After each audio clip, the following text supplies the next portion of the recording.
देखिए, स्पष्ट निर्णय तक अभी कभी नहीं पहुंचा गया है। हम लोगों ने सारे जो भी हमारे पास प्रूफ्स थे सबको सबसे अवगत करा दिए हैं। उन्होंने बोला है कि ब्यूरोक्रेसी का एक तरीका होता है, उसी तरीके से हम काम करेंगे। तो हमने बोला कि ब्यूरोक्रेसी से तो परे हैं हमारे सीएम सर ना, तो आप उनसे मिलवा दिए हमें। तो बोले कि जैसे ही पटना आएंगे हम मिलवा देंगे उनसे। और रिक्वेस्ट किया है कि जब तक कोई निर्णय नहीं हो जाता है 4 जनवरी का एग्जाम स्थगित करवाइए, आंदोलन जारी रहेगा।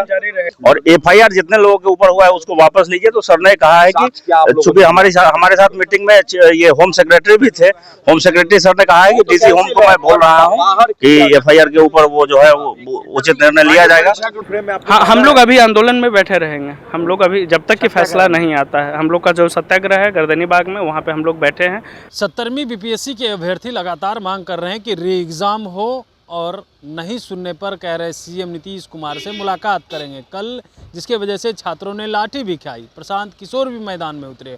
अब देखिए, प्रशांत किशोर की टीम एक डेलीगेट जो है सीधे मुख्य सचिव से मुलाकात करने पहुंचे हुए हैं।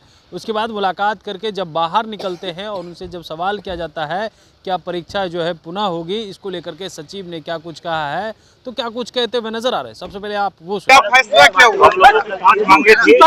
कि री एग्जाम होना चाहिए। जिन अभ्यर्थियों के ऊपर एफआईआर दर्ज हुआ है उसको वापस लिया जाए, और जो सोनू यादव नाम का लड़का ने आत्महत्या किया है उसको मुआवजा मिले, परिवार के किसी एक सदस्य को नौकरी मिले, और जो पूरी अनियमितता हुई है इसमें जितने दोषी लोग हैं उनके ऊपर कार्रवाई हो। और जिन पुलिस वालों के और अधिकारियों के कहने पर ये लाठीचार्ज हुआ है बर्दाश्त, उनके ऊपर भी कार्रवाई हो। तो इस पर सर ने कहा है कि जो भी आपके पास सबूत है वो दे दीजिए। हम लोगों ने हमारे पास हम बोले कि हम तो छात्र हैं, हमारे पास ज्यादा सबूत है नहीं, अब जांच करवाइए। आपके पास सिस्टम है, मशीनरी है, फिर भी कुछ जो थोड़े सबूत थे हम लोगों के पास हमने दिए हैं। और रिक्वेस्ट किया है कि जब तक कोई निर्णय नहीं हो जाता है 4 जनवरी का एग्जाम स्थगित करवाइए, और एफआईआर जितने लोगों के ऊपर हुआ है उसको वापस लीजिए। तो सर ने कहा है कि चूंकि हमारे साथ मीटिंग में ये होम सेक्रेटरी भी थे, होम सेक्रेटरी सर ने कहा है कि डीसी होम को मैं बोल रहा हूँ कि एफआईआर के ऊपर वो जो है वो उचित निर्णय लिया जाएगा।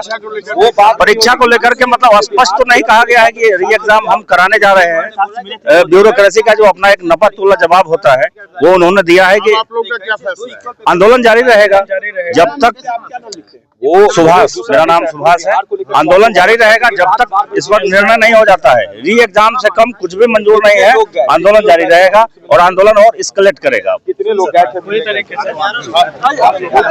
हाँ, हम लोग करीब 10 लोग थे, और हम लोग बहुत अच्छे सकारात्मक बातचीत हुई, और उन्होंने हमारी बात को बहुत पेशेंस से, बहुत प्यार से समझा, और उन्होंने कहा कि आपकी बातें हम समझ रहे हैं, और पहले से भी हम लोग, वो तो बड़े हैं तो इन्फॉर्मेशन तो सारी आती रहती है, तो हम लोग चीज़ों को समझ रहे हैं।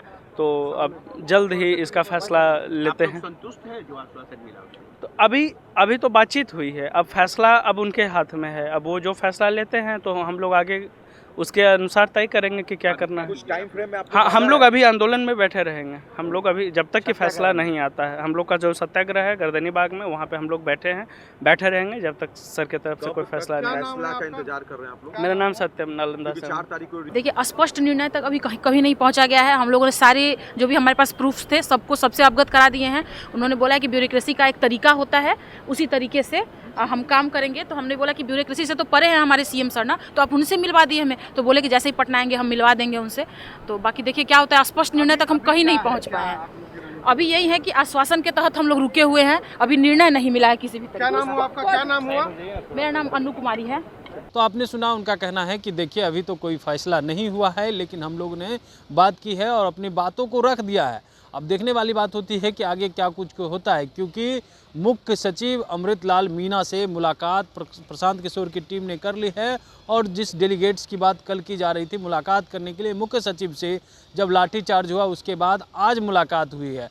और देखिए अब आगे क्या कुछ होता है। क्या बीपीएससी एग्ज़ाम को लेकर के जो बवाल है और थमने का नाम नहीं ले रहा है, क्या उसको लेकर के आयोग अपना फैसला बदलेगी क्या, देखने वाली बात होती है। तब तक के लिए बने रहिएगा लाइव बिहार के साथ। कमलेश कुमार, लाइव बिहार, पटना।